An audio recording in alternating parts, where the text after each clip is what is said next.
এখন সংসদের পঞ্চম অধিবেশনের প্রথম বক্তব্য রাখবে মিস্টার হারুন। মাননীয় সদস্য, আপনার সময় 3 মিনিট। ধন্যবাদ মাননীয় স্পিকার। মাননীয় স্পিকার, আমাদের এই বাংলাদেশ যা শুধুমাত্র দেশ নয়, এটি সৌন্দর্য, ইতিহাস, সংস্কৃতি ও ভালোবাসার প্রতিচ্ছবি। সবুজে ঘেরা মাঠ, নদীর বুকে ভেসে যাওয়া নৌকা আর মানুষের আন্তরিকতায় দেশকে গড়ে তোলে অপরূপ সৌন্দর্যে।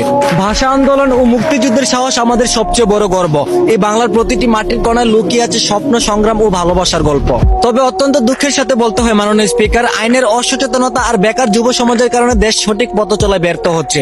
ফলে বাংলাদেশ উন্নত হওয়ার বদলে ধীরে ধীরে ধ্বংসের দিকে তলিয়ে যাচ্ছে। মাননীয় স্পিকার, আজ আমি দেশের কিছু গুরুত্বপূর্ণ বিষয় নিয়ে কথা বলতে চাই, যে বিষয়গুলো অবহেলিত থাকার কারণে আজও আমাদের দেশ উন্নয়নের ছোঁয়া পায়নি। মাননীয় স্পিকার, আমরা সেই বাংলাদেশি যে দেশের প্রধান কাজ হলো চুরি, চাঁদাবাজি, ছিনতাই, খুন খারাপি, যার কারণে আজ আমরা উন্নতিশীল চায়না থেকে প্রায় 1000 বছর পিছিয়ে আছি। আমরা সেই বাংলাদেশি যে দেশের নাগরিকরা দেশের উন্নয়নের কথা চিন্তা না করে খেটে খাওয়া মানুষদের অন্যায় অত্যাচার করে তাদের মুখের খাবার কেড়ে নিয়ে আসি। আমরা সেই বাংলাদেশি মাননীয় স্পিকার, যে দেশের আইন মোটা অঙ্কের টাকা দিয়ে কেনা যায় আর সাধারণ মানুষ নিরাপত্তা থেকে বঞ্চিত হয়ে যায়।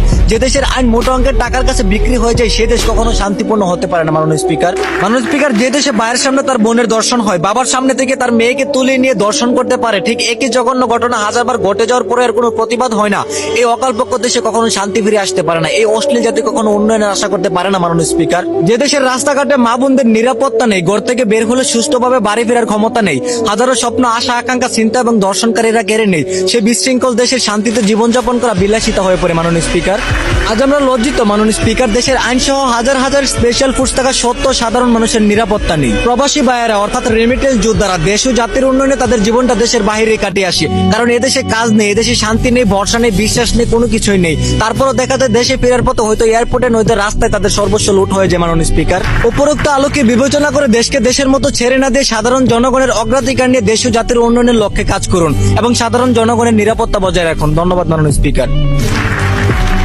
এখন দ্বিতীয়বারের মতো সংসদে বক্তব্য রাখবেন মিস্টার দুলাল। মাননীয় সদস্য, আপনার সময় 2 মিনিট। ধন্যবাদ মাননীয় স্পিকার। মাননীয় স্পিকার, আজ আমি দেশের কোটি কোটি প্রবাসী ভাই বোনদের কথা বলতে চাই, যারা পরিবার ও মাতৃভূমি ছেড়ে বিদেশের মাটিতে অক্লান্ত কঠোর পরিশ্রম করে দেশের অর্থনীতিকে শক্তিশালী করছেন।